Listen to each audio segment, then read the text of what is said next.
Well, hello, sports fans. This is Larry Eater here for Run Blog Run. This is our day-by-day review of the 2022 World Athletics Outdoor Championships being held at the University of Oregon in Eugene, Oregon, for the first time in the United States ever, yay! The crowds in the evening session are rocking. The crowds in the morning will get better each day. And we will do reviews of each session for your viewing pleasure. We have a sponsor, Coros. They're a performance sports technology company that do killer sports timing and training products, and they have a brand new training site, Coros.com. Check it out. My buddies who have tried the sports timing devices, which I call watches, love them, covet them. They think they're right. Emma Coburn is using it. Emma Bates is using it. Jeffrey Kemwarer is using it. Elliot Kipchoge is using it. Why don't you? So thanks again to Coros for coming on board as a sponsor of our World Championships coverage. And I hope you enjoy our reviews. Hey, sports fans, Larry Eater here. This is Day 5 review. World Championships 2022 in Eugene, Oregon. First time in Estadios Unidos. Pretty cool, huh? All right, 400-meter hurdles. Let's get rocking. Sydney McLaughlin, 53.95. I've never seen a woman jog a 53.95 400-meter hurdles. She looked impressive. Janive Russell, Jamaica, 54.52. Shamir Little, 54.77. That was heat 2. Heat 3, Femke Bol, 53.90, the fastest time of the day. Zenny Vandervalt, 55.05. Heat 4, Delilah Muhammad, the defending champion, 54.45. She looked pretty good. She could be out of the medals. I just don't know. Britton Wilson from the USA won the 5th heat in 54.54. I think Sydney McLaughlin is the person to beat. Femke Bol and Sydney are the two really that are impressive. Women's high jump. Wow. It was amazing. It was Eleanor Patterson's night. She just couldn't do anything wrong. She was having some challenges around 196. Did fine at 196, then cleared 2 meters, and then cleared 202.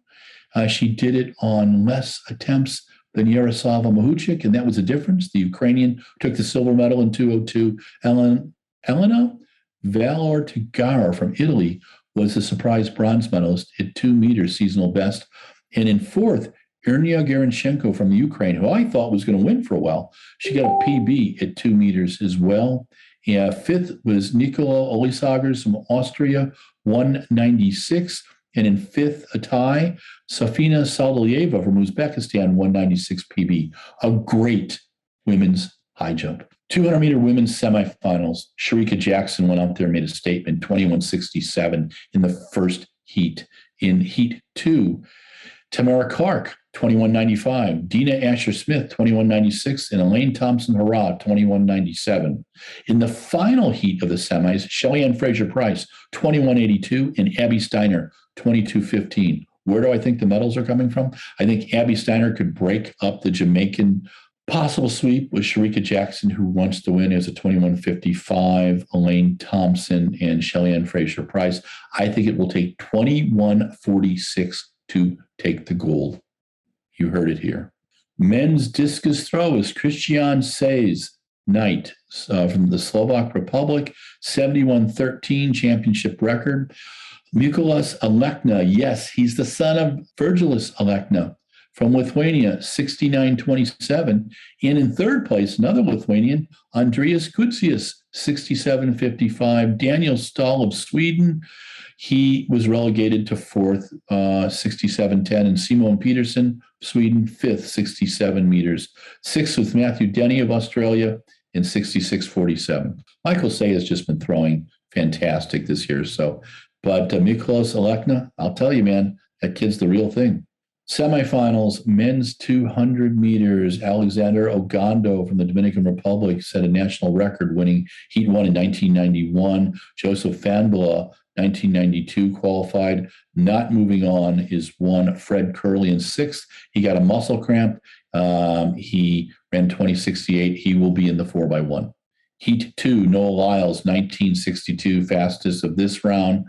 Wagged his finger. Kenny Bednarek, 1984 in second, Dream Richards, 1986, and Lucio Adams from South Africa, 2009. There will be no Andre de Grasse, obviously. Arian Knighton won Heat 3 in 1977 with Aaron Brown of Canada in 2010. And Filippo Torto of Italy ran 2010 in a PB. He does not move on. The men's 200, I still think Noah Lyles, Arian Knighton, Kenny Bednarek. It could be a second U.S. sweep, which is really, really exciting. For me, the most satisfying race of the evening was the men's 1500. They went out fast, 55:42 at 400 meters, 152.07, and they hit the bell at 2:34.23. At the bell, Jacob Ingebrigtsen was leading with Jake Whiteman, Josh Kerr, Mohamed Couture, Mario Garcia, Timothy Chariot, and Abel Kipsang.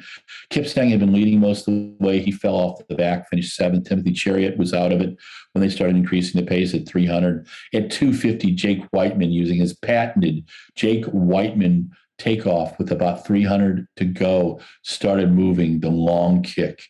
By the time he hit 200, he got himself into the lead. Jacob Ingebrigtsen was on his shoulder. Mohamed Couture went by Mario Garcia. Josh Kerr was menacing, but Jake Whiteman increased the pace right off the turn and just took home the gold in 3:29.23. World leader Jacob Ingebrigtsen, 3:29.47, seasonal best. Mohamed Couture in third for Spain, 3:29.90, seasonal best. Fourth, Mario Garcia of Spain, 3:30.20. And in fifth, Olympic bronze medalist Josh Kerr from Great Britain, 3:30.60. Sixth place was Timothy Chariot. Jake Whiteman said that he wasn't going to wait till the last second. He needed to make a move. Curious little notes to know that Jeff Whiteman, who is Jake's coach and his father, was announcing in the stadium and was pretty much overcome after the race. Susan Tooby, Jake's mom, was there as well. Jake's mom and her sister were fine British marathoners in the 1980s. Jacob Ingebrigtsen said he just didn't have anything to go with 100 to go. Mohamed Couture was ecstatic. We've got a great piece by Deji Ogonyembo about Mo on the site Run Blog Run. It's under Koros Athletes Watch. Check it out. Mario Garcia, congratulations. And class act, Josh Kerr. Josh was really hoping to medal. I thought he was going to medal. I picked him for the silver, actually. Josh was there. It just wasn't his day. But he said it was great to see a Brit win. And when the medals were given out, Seb Coe, Olympic champion at the 1500 in 80 and 84, and the silver medalist in 80 and 84 and the 800, got to give Jake the medal. And Seb was coached by his dad, Peter Coe, late Peter Coe. And Seb and Jake have developed a friendship. And, being coached by your dad, like working with your dad, must be a challenge. But Jake Whiteman, also, it was very funny. Boris Johnson, the outgoing British Prime Minister, in the House of Parliament today, congratulated Jake Whiteman on his gold medal. And one wag said, it's the only true things that Boris Johnson has said in Parliament in a while. I thought that was funny. I thought I would share that with you, a little joke from across the pond.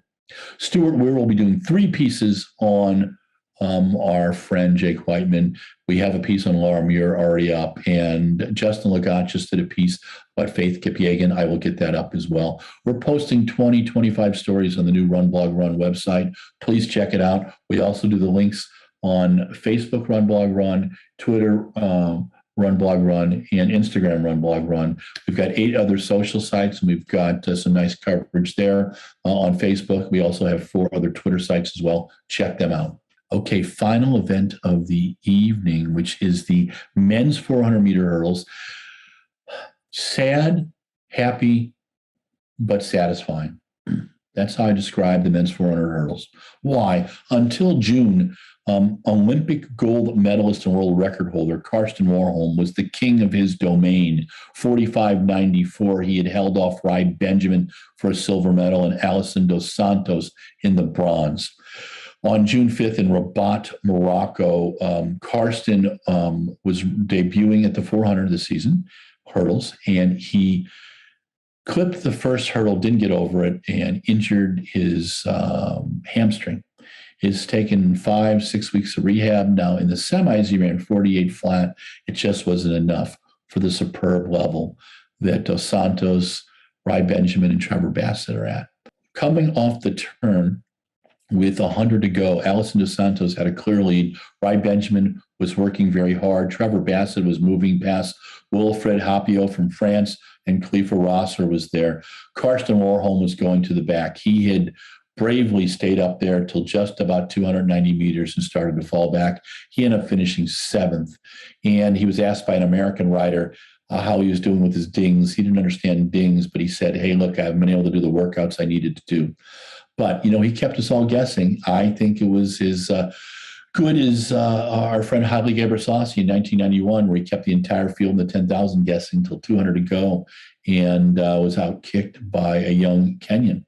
Allison Dos Santos went on to win championship record 46:29. The humble Brazilian has the entire country of Brazil jumping up and down, and I believe some beverages were drank.